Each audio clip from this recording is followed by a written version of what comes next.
खबरें लेकर हाजिर हूँ मैं अशोक कुमार अंज।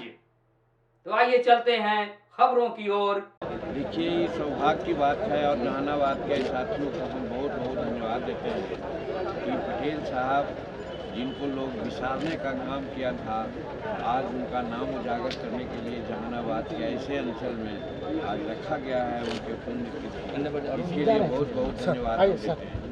और पटेल साहब, हम समझते हैं कि दुर्भाग्य रहा हिंदुस्तान का कि अगर पटेल साहब को वाकई तरजीह दी जाती और भारत के प्रधानमंत्री प्रथम बन गए होते तो आज हिंदुस्तान की जो स्थिति है वे नहीं रहती और कहीं आगे और बढ़ती।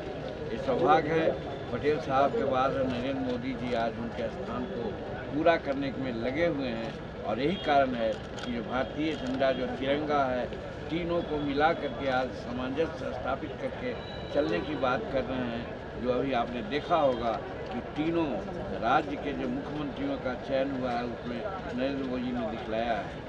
कोई किसी प्रकार की बात नरेंद्र मोदी पर आक्षेप लगाते हैं तो शायद उनका दिमाग अब स्पष्ट हो गया होगा कि नरेंद्र मोदी किसी धर्म, जात और समाज के नहीं, सब समाज के आदमी हैं, सबको लेकर के चलना चाहते हैं और हिंदुस्तान को आगे बढ़ाना चाहते हैं। ये साबित हो गया है।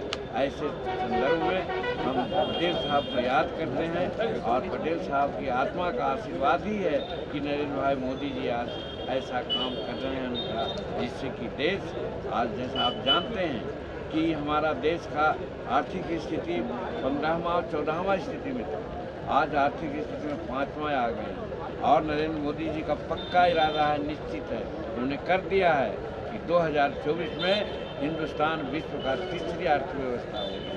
तो आप सोच सकते हैं, एक बार मौका हम लोग नरेंद्र मोदी जी को जो देने ही जा रहे हैं 2024 में, तो आप देखिएगा कि 2030 में हिंदुस्तान संसार का प्रथम अर्थव्यवस्था हो जाएगी। इससे बढ़कर के और क्या हो सकता है। तो मेरा कहने का मतलब है कि जिस काम को पटेल साहब करना चाहते थे वो काम और लोगों ने नहीं करने दिया और उस काम को आज नरेंद्र भाई मोदी जी पूरा करने जा रहे हैं। इसलिए नरेंद्र मोदी जी को पटेल आभार।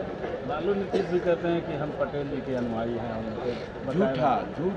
झूठी बात बोलते हैं वो लोग सिर्फ क्या कहते हैं, नारेबाजी की बात करने कहते हैं। छपास लोग हैं, बात सिर्फ करते हैं, काम कुछ नहीं है। काम करते हैं अपने मन का, पैसा कमाने की बात, भाई भतीजेवाद, जात पात, अपने बाल बच्चों को आगे बढ़ाने की बात करते हैं। समाज से कोई मतलब नहीं है।